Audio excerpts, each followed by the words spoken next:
bin Abdurrahman. Abdurrahman bin Abdullah bin Ahmad bin Abdullah bin Ahmad bin Abdurrahman bin Zuhri. Jadi yang pertama mendapat julukan bin Zuhri itu adalah Habib Abdurrahman, bukan Abdurrahman itu. Abdurrahman bin Abdullah bin Ahmad bin Abdullah bin Ahmad bin Abdurrahman bin Zuhri. Aslinya adalah bin Fagi, bukan bin Zuhri. Kenapa? Karena beliau anak seorang yang alim di dalam fikih. Dipuji oleh gurunya si Ali bin Abu Bakar As-Sakran dan Muhammad bin Abdurrahman Al-Asbari, tadriruh yufaqihul hamid. Dari alimnya ilmu fikih, jangankan orang bodoh, binatang sekalipun kalau hadir majelis beliau akan alim ilmu fikih. Allah ingat tidur dia. Apa malah? Mudah-mudahan takdiroh yufaqihul hamid. Dari pintarnya beliau, bahkan orang bodoh, hamil, binatang yang dikatakan paling jelek dan yang paling bodoh yaitu keledai, bisa paham kalau hadir di majelis beliau. Siapa? Al-Habib Muhammad bin Abdurrahman Al-Asbari. Makanya beliau seorang faqih sehingga anak beliau mendapat julukan Abdurrahman bin Faqih. Cuma di dalam orang Arab itu tak mau ruwet. Dengan Arabnya tak ada ruwet. Dengan stepes kok kan dia.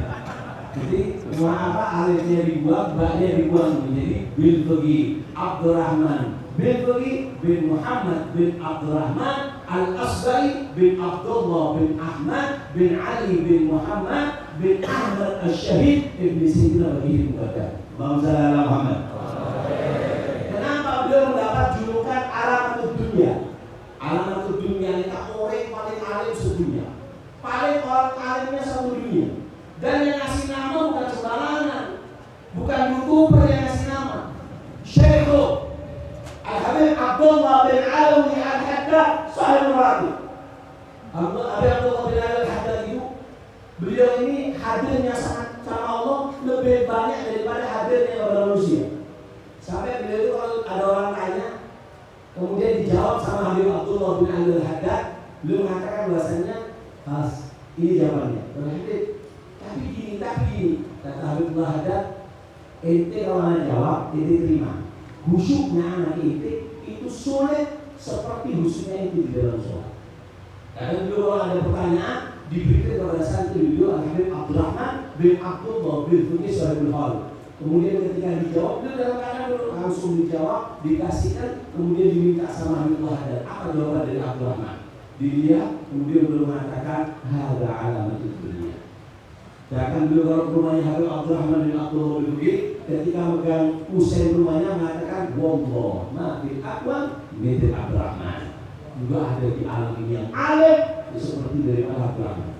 Sampai beliau Abdurrahman ini dari alim, dari Habib Abu Bakar cerita gimana ulama banyak datang ke kota Darim, Habib Abdurrahman ini ketika di ladang dijawab pertanyaannya sampai tidak jadi gara-gara Habib Abdurrahman. Pernah beliau ini ke daerah Son'a. Di sana ada salah satu syekh dari bangsa Al-Ahda.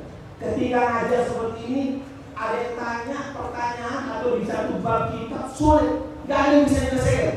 Kemudian kata syekh yang ada, nggak ada yang bisa menyelesaikan masalah ini kecuali Abdurrahman bin Abdullah bin Faqih. Ada di sini. Ada di antara kalian yang bisa? Kemudian ada satu santri yang datang. Saya syekh. Apa jawabannya? Wakada. Bangga. Dari mana dia bisa jawab? Tidak bisa jawab ini kecuali Abdurrahman bin Abdullah bin Faqih. Dan nama syekh sebelah kiri yang ngasih tahu. Siapa? Abdurrahman bin Abdullah bin Faqih. Allahumma jadi gokil. Allahumma. Nah, beliau mudah-mudahan yang hadir kemarin mendapatkan barokah keamanan beliau. Saya singkat. Dua pelajaran yang bisa kita bawa pulang dari beliau. Banyak, saya ambilkan dua. Satu, apa yang pertama? Yaitu adalah sosok daripada keluarga yang mendidik. Kita ini abang dia, anak pro alim, apaan alim, apaan salah, empun bisa situ, anak salah, kompo ya buta. Artinya apa? Orang kalau pengen punya anak soleh,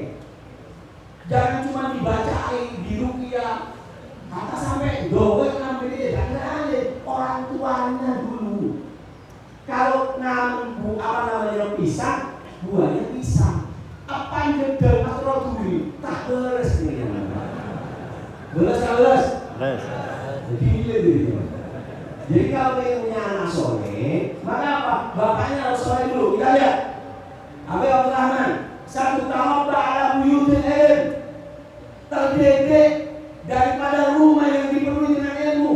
Musalsalatun min sulm asanidu ahdihim ila khairi mahmudin wa ashraf Muhammadi. Abun ya talaqqa an abihi wa hakada. Gak usah nyari ilmu ke tempat lain, Pak, dari bapak ke bapaknya. Apa kata Abi Abdul Rahman? Beliau mengatakan bahasanya 3 orang yang membuat aku menjadi besar seperti ini. Yang pertama Abi, ayahku Abdullah bin Ahmad bin Khudi. Yang kedua Al-Jiddi minal kakekku dari ibu Al-Habib Muhammad bin Abdul Rahman Al-Idrus. Dan juga paman dari ibuku Al-Habib Abdul Rahman bin Muhammad Al-Idrus Sahibul Deste, yang punya kitab Deste, kumpulan tentang fatwa fikih. Kata beliau, 3 orang ini yang sehingga mencetak aku menjadi orang yang besar. Artinya apa? Orang kalau ingin punya ilmu, harus orang tuanya mendidik. Gimana cara mendidiknya? Saya singkat supaya barokah. 4 hal yang harus kalian lakukan, Pak. Siapa orang ingin punya anak soleh harus punya 4. Dia tak lebih dong. Yang sebetulnya jadi bismillah. Orang berpuasa boleh di TV makanya. Alhamdulillah. Gimana caranya punya anak? Punya anak yang soleh-soleh, 4 caranya. 1, nusbiruhum bi'ilmin nafi. Kita warnai anak kita dengan ilmu agama. Anaknya nggak dimondokkan, anaknya nggak pernah hadir pengajian, tapi hayal ini jadi apa namanya? Jadi anak yang soleh nggak bisa. Jangankan anaknya ente, anaknya orang soleh, nggak pernah belajar, bodoh.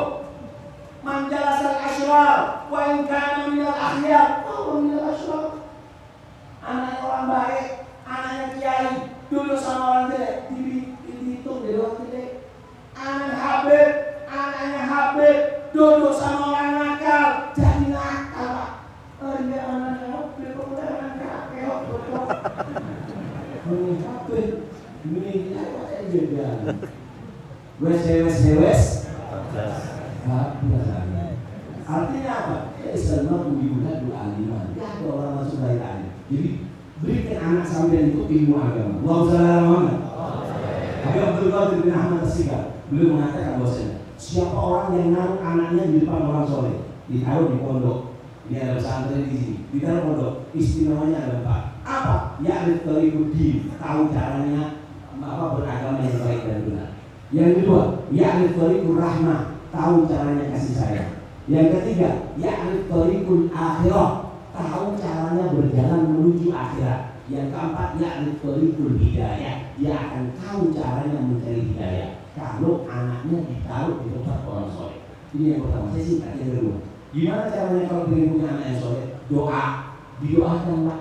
Kita yang kadang nggak doakan anak kecuali kalau anak lagi sakit. Kapan deh waktunya berdoa yang baik? Kalau ingin waktu doa yang baik ada 2, ada 3. 1, indah sholihin. Ketika kau di depan orang soleh, angkat tangan. Ya Allah, mudah-mudahan anakku seperti Habib itu, seperti dia itu, seperti ulama itu.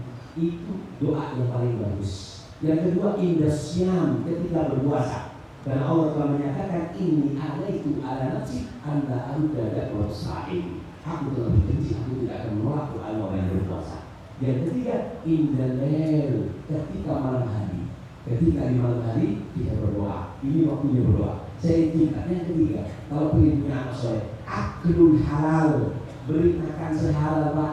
Kalau uangnya nyuri, uangnya bohongi orang, nipu orang, kasihkan ke anaknya. Man akal haram asot jawari hausya'a am'aba. Siapa orang yang makan makanan yang haram akan bermaksiat anggota badannya, mau ataupun tidak mau. Jadi kalau kita ngasih anak kita, istri kita makanan yang haram, seperti kita mendorong istri kita supaya selingkuh, istri kita supaya melakukan yang haram, anak kita supaya durhaka kepada orang tua. Kenapa? Karena makanan yang masuk. Dan yang keempat, kalau kepingin punya anak yang soleh, yaitu adalah al-bi'ah, lingkungan.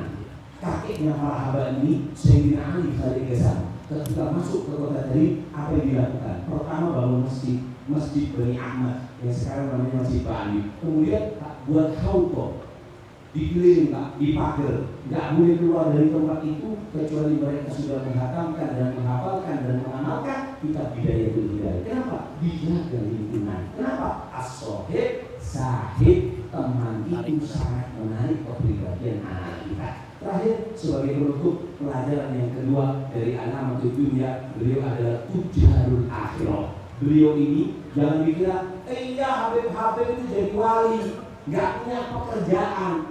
Kata siapa? Ada Habib Abdurrahman Alamatul Dunya, orang kaya, hektaran tanahnya, sampai dikatakan beliau kalau panen itu harganya dibagi 3. Satu, jadi kalau panen dibagi 3. Satu diberikan untuk keluarga. Yang kedua untuk modal diputar modal. Yang ketiga digunakan untuk menjamu tamu. Jadi mereka itu orang kaya. Habib Abdurrahman As-Segaf, kami oleh Raja Muhammad Sallallahu. Beliau orang mengatakan bahwasanya adalah Nabi Habib. Siapa mereka? Habib Abdurrahman Segaf. Abdurrahman Segaf bin Muhammad Waladawiyah itu sawahnya hektar, nanam sendiri. Jadi ditanam, ketika ditanam dia duduk Yasin wal Qur'anil Hakim wa ilaihi turja'un. Pindah lagi nanam Yasin wal Qur'anil Hakim wa ilaihi turja'un. Semuanya dia bisa bergunting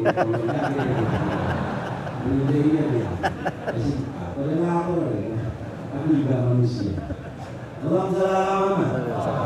Kalau panen, waktunya panen, nggak dipanen kecuali setiap korbannya didului sama berapa? Alif lam mim te boleh. Alif lam mim te minal jinnati wan nas.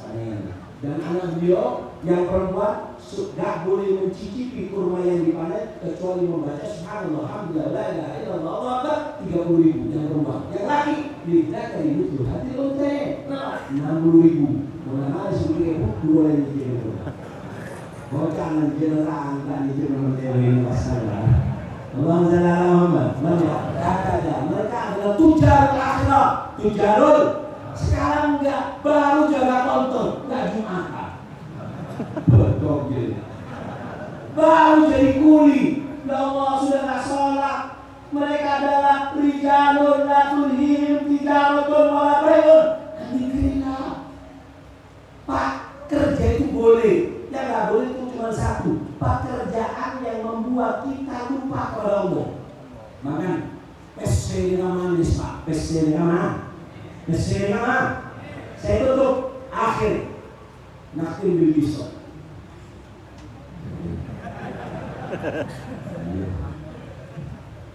Dalam dibakar macam cerita ngomong begini. Kalau saya kan saya cuma membawa salah benar. Salam alaikum. Dunia itu mereka para soli bagi mukul itu kayaknya orang. Satu hari hampir 400 atau 500 ton yang dijual, 500 kilo. Dikeluarkan untuk sodako, bukan orang miskin, tapi bahkan sedang kaya. Dan yang pantas di hari akhir dari kiamat, jelas Pak, berharga. Apal Quran, bahwa saudara kita ada yang salah. Bujun Pak, pakai siang itu. Padahal beliau astaghfirullah dari. Kenapa? Turun dari Al-Fatihah dicium. Jadi minta sama orang kaya nggak apa-apa, tapi jadikan kaya yang di tangan. Contoh, tapi kebanyakan uang membuat orang itu lupa sama Allah. Alhamdulillah. Ini kasur. Saya kasih satu cerita, habis itu saya tutup. Nabi Isa ini pernah Pak, jalan ketemu orang Bangka Belitung, lempok penuh, boleh sekali mungkin. Kemudian dia ngomong, ya Nabi Allah, aku numat wa usahibah. Aku ingin jadi temanmu, jadi santrimu. Apa kata Nabi Allah? Jangan, aku Nabi, dakwah kesana, makanku sedikit, sering berpuasa. Enggak, aku rumah sahibat. Kau muslimah, kau kata Allah ikut jalan orang lempok, orang gemuk jalan. Kau ke Nabi, yo, lapar Nabi. Ya Allah, belum berapa kilo. Makasih ya, waktunya makasih ya. Jangan beli diri sendiri. Oke.